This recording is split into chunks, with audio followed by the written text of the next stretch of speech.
I have been on YouTube for over a decade, and I got this 100,000 subscriber plaque from YouTube, which is actually so nice, several months ago. But recently, I've also gone on TikTok at Turn Autism Around. So today we are talking about spreading the word through YouTube, Instagram, TikTok, everywhere on social media.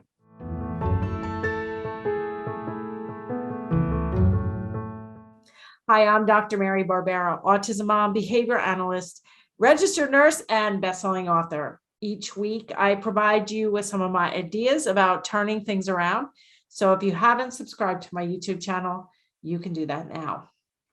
Today, I'm sharing a short excerpt with behavior analyst Mandy, who I found on TikTok. I've been on TikTok for only a few months, and I've grown to 2,000 followers there. So if you are here and also on TikTok or Instagram, follow me at Turn Autism Around. Don't just follow me though. I would love it if you would help me get the word out by commenting, liking, mentioning at Turn Autism Around, tagging Turn Autism Around.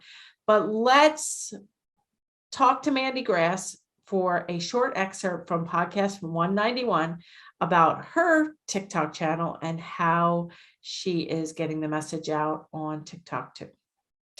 Okay, and another video that has, at the time of this recording, 300,000 views is on accepting no. And some of my listeners probably don't know what that is. And I haven't really been, I don't know.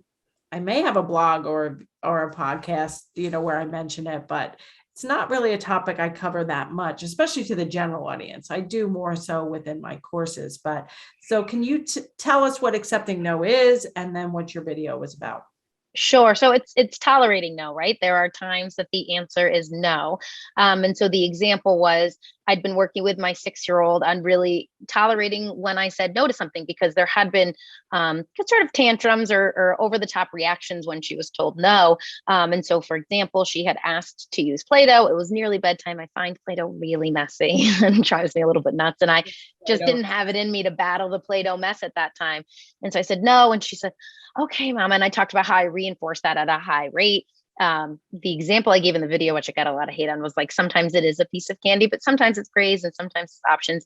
And how I reinforced that every single time she tolerated no, and how we were able to fade to intermittent reinforcement, and how it worked really, really wonderfully. And it worked really well for my 6-year-old and my 3-year-old. My 3-year-old, we'd gotten home the other day and she was like, can you get me something out of the shed? And my hands were full. And I said, I can't right now. She said, okay. And I was like, thank you so much. And she came back to me a few minutes later and said, could you get that for me now? I said, oh, of course. So, I got a lot of comments. There are a lot of proactive strategies we could do, giving choices, letting her know when she can access it, all of that thing. But the bottom line is sometimes the answer is no. Sometimes you're asking for something that I don't have or I don't have access to. And so we really needed to work on it. And it worked really wonderfully when we put a pretty strict system in place. And your system, I remember watching the video, involved a lot of teaching the child, if they are verbal and can speak, to say okay. But yeah, the replacement behavior techniques, even if a child doesn't really, understand as much as, a 3 and a 6-year-old typically developing child, you can do this with a child that can't speak yet. And I like what you said about, choices. So, in the beginning, it might be like, he wants milk, but he had too much milk already and you don't want to give him milk. So proactively, I would most of the time say, we can't have milk, but here's water or juice. You can have either of these, and have them tolerate another option. I think some kids or some parents and teachers kind of just like, when they hear accepting no, it's like no. And then the child's like forced to wait or forced to do nothing or forced to have nothing to drink. And it's like, so Yeah. Yeah, the nuances of that, like giving options, letting her know when she can access it, like, hey, it's too late tonight, but we can do that tomorrow. All those proactive strategies. And yes, the replacement behavior I had given was okay, mommy, but that doesn't have to be yours. Like, it could be less of a tantrum. It could be her saying, I'm really mad right now. I don't like that choice. For me, it was tantrum reduction. So yes, it was okay, mommy, for, the Play-Doh. But I probably would have accepted some other things. That's just the one that we worked on. So you have to determine what's the appropriate replacement behavior for your family. In my opinion, it was overall reduction in tantrum. So whatever replaced the tantrum that was more appropriate for our family, that's what we did.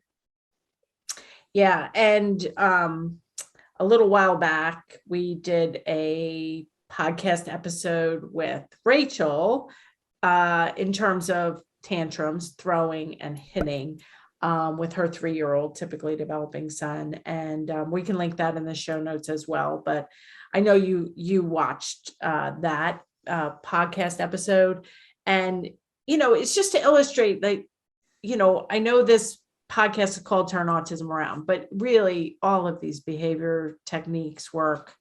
They work even better if you have a typically developing child, like that you can,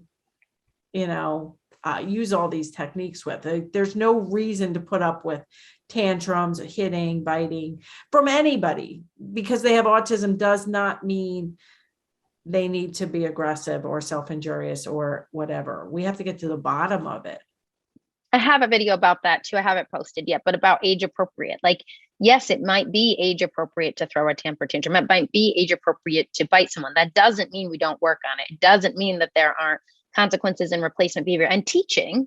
But like in 7th grade, it's age appropriate to cheat. That doesn't mean if my kid cheats, I come home and there's no consequence or loss of a device or something like that. Yeah, let's talk about what we should have done instead. Let's go over the replacement behaviors. Let's go over how to avoid this in the future. But I still think it's appropriate to have consequences for age appropriate behavior. Yeah. And to try to get tantrums and other whatever problem behaviors you have to 0 or near 0 levels. Because Absolutely. if we don't, we're not going to be as safe as possible. We're not going to be as independent as possible. And we're not going to be as happy as possible, the parent, the teacher, or the child. Yes. Because when you're having tantrums or throwing things, it can damage property, it can hurt people, it can be unsafe if you have flopping on the ground. It can, if she's having a tantrum right before bedtime and right before bath time about the Play-Doh, then she's probably not going to be washing her hair right and showering right. And, there's just so many things that we should not be putting up with problem behavior and just tolerating it. Absolutely. And, I think an important thing to discuss too is shaping over time. I think there's this like all or nothing mentality. And it's like, okay, if she's throwing 30-minute tantrums every time, then it might be getting to 20 minutes and getting to 15, or shaping that over time. Same thing when parents have a variety of behaviors. Let's pick one. Let's start there. Let's shape that behavior. Like we would love extinction. We'd love everything to go away immediately, but that's just not real life. So how can we shape this down to decrease it over time? Yeah, I love that. And when you're trying to pick the problem behavior you're going to work on, I would pick the one that's causing the safety concerns, the most severe problems, the places the things that are going to get you kicked out of preschool, and those sorts of behaviors you want to tackle first. So yeah, if you have to get down to, instead of throwing themselves on the floor, they're crying for 2 minutes or 5 minutes and they're whining, that shaping is important. I probably don't talk about that enough as well. So I like the fact that you brought that up. Okay, so the final video that we're going to talk about, which is in your top 3, is power struggles on TikTok. So what do you mean by a power struggle, and what advice did you give in 3 minutes about power struggles? Sure. So I think I did a school example. We get stuck in this arguing, and it happens at home too. Like, well, no, I didn't do that. Well, no.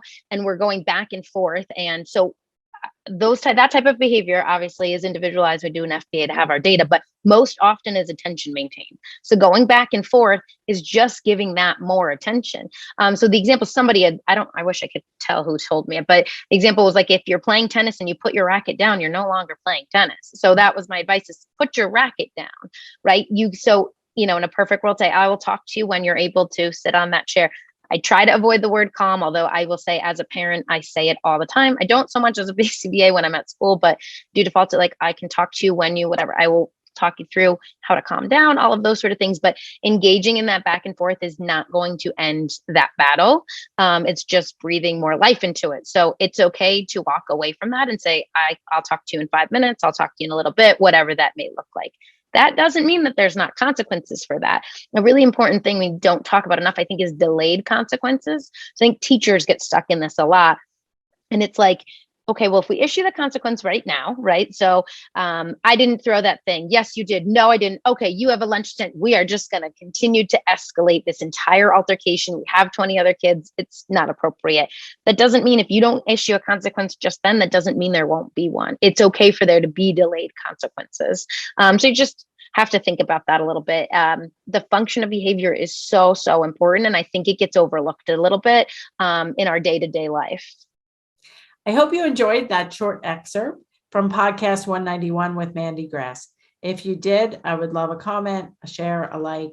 And I'd also really appreciate if you are here and you like the content to also follow me on Instagram and on TikTok at Turn Autism Around. And for more information about joining our online course and community, I'd love it if you'd attend a free online workshop at marybarbera.com/workshop. And I'll see you right here next time.